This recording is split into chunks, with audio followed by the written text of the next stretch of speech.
E aí pessoal, Dr. Labinas por aqui, e hoje eu quero falar de um dos medicamentos que foi basicamente a sensação, se é que pode falar assim de remédio, né? Mas a sensação do ano de 2023, e em 2024 tá vindo um medicamento novo para o Brasil, então se você tá me vendo aqui no ano de 2024, talvez esse remédio já tenha até chegado inclusive.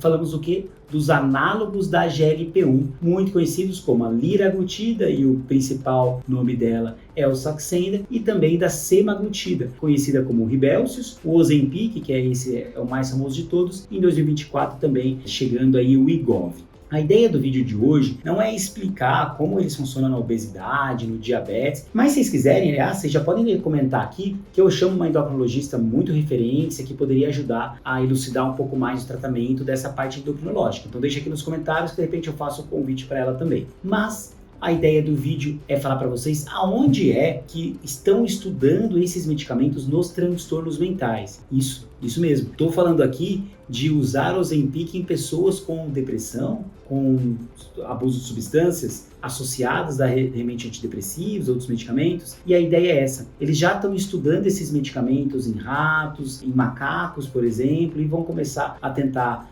liberação para estudo em humanos para ver se de fato o que eles têm como tendência, o que eles têm como perspectiva pode ajudar nessa população. Mas primeiro, vou explicar para vocês o que são os análogos da GLP-1 e como eles funcionam. A GLP-1 é um hormônio e a função desse hormônio, primeiro, é estimular uma via anorexígena num trato do núcleo solitário, numa região do hipotálamo, que é uma região aqui muito primitiva do nosso cérebro, porque o hipotálamo é um centro regulador, é o núcleo arqueado do hipotálamo, que é um centro regulador de fome, por exemplo. Tá? Então ela age nessa via anorexígena. Estudos recentes também mostram que a GLP-1 também age num trato do nosso cérebro muito associado ao comer hedônico, ao prazer, que é o núcleo accumbens, por exemplo, que é uma região super do prazer, o córtex pré-frontal também. Então ele age tanto nessas regiões quanto na região do núcleo arqueado, não é o trato solitário que eu havia falado, tá? É o núcleo arqueado do hipotálamo, tá? E aí, com isso você melhora o comer hedônico, que é o comer do prazer, aquela coisa da gula, e o comer da fome natural. Além disso, a GLP-1, então, ele é um hormônio sintetizado cuja ação acontece no intestino delgado e nessas células endócrinas, intraendócrinas do intestino delgado, ela aumenta a secreção de insulina. Por isso que é usado em pessoas com diabetes, porque quando você tem mais insulina, você tira o açúcar do sangue e joga ele para a célula, fazendo com que você diminua a sua glicemia, um dos grandes problemas do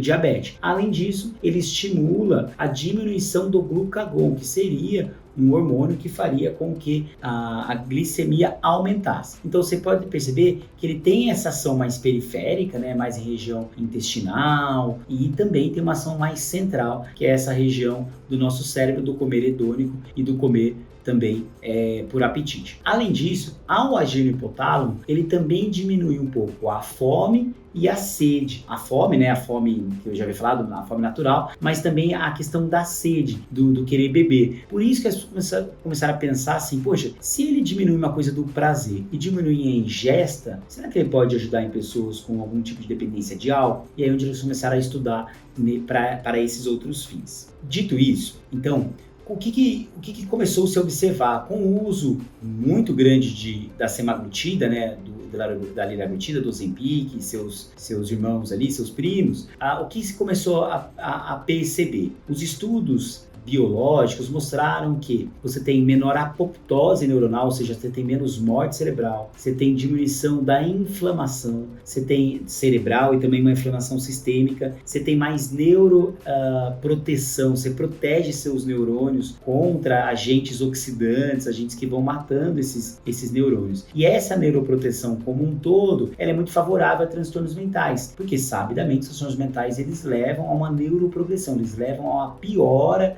dos efeitos, né, neurológicos, né, da própria doença, a morte neuronal e assim por diante. Então eles começaram a estudar medicamentos na depressão. E eles começaram a estudar tanto em ratos, quanto em camundongos, quanto também estudar em macacos. E perceberam que havia melhora de sintomas depressivos, mas não como um uso apenas deles para tratamento de depressão, mas essas pessoas com depressão, com diabetes ou depressão com obesidade. Então, na verdade, esses animais, né? E viram que havia algum grau de resposta, havia resposta. E aí fica o questionamento, será que de repente não dá para começar a estudar em humanos e ver como que vai ser a progressão dessas outras fases de estudo? Então, tem já começa a ver essa perspectiva aí para o nosso futuro, tá? Então, na depressão existe esse interesse. E uma coisa que é importante vocês saberem, é comum a obesidade associada à depressão, tá? Então, e a obesidade ela é inflamatória, como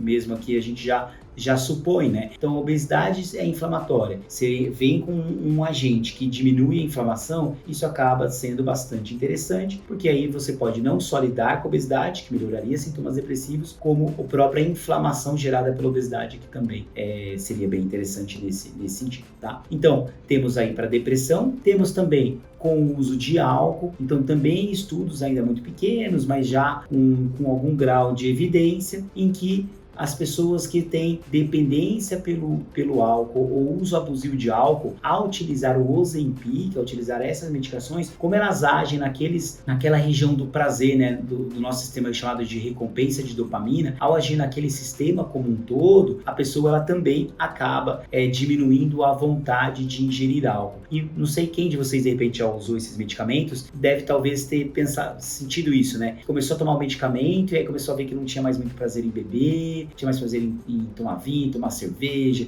e aí começou a perder um pouco daquele prazer hedônico no álcool, e que isso começou essa população começou a dizer isso, e os estudiosos começaram a falar, poxa, talvez vamos estudar nessas populações que têm a dependência, quem sabe a gente não tem aí um benefício, um ganho secundário, né? Existem estudos também para cocaína, esses estudos são com o Exenatide, que aí é uma outra medicação, né, também do grupo dos análogos da GLP-1, com algum grau de evidência, mas também em animais, e finalmente o de cocaína também demonstrou melhora do craving, melhora dos sintomas de abstinência, dessa necessidade de fazer o uso compulsivo e o uso mais assíduo. Então, os estudos hoje estão focando muito na parte de dependência química, seja cocaína, opioides, álcool e também entrando na própria parte já do quadro depressivo, tá? Se esse vídeo fez sentido para você, se você também percebeu que esses medicamentos ajudavam um pouco no uso de algumas substâncias, como álcool, por exemplo, que se você tem depressão, percebeu que o uso te ajudou nesse aspecto,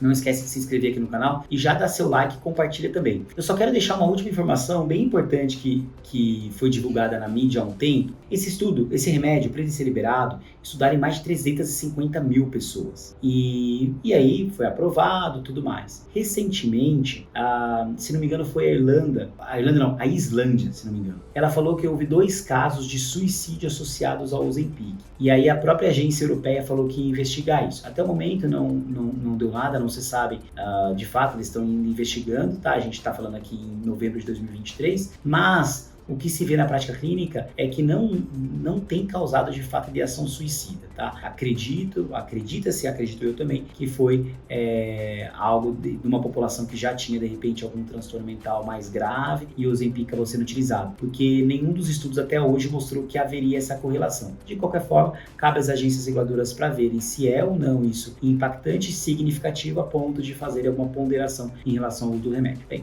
é isso. Espero que vocês tenham gostado dessa ponderação. Se vocês tiverem dúvidas, quiserem acrescentar alguma coisa, perguntas, não esqueça de colocar aqui nos comentários. Não esquece de me seguir nas outras mídias sociais também. Lá nas outras vocês me encontram como Dr. Guilherme Labinas, tá bom? Um grande abraço, pessoal.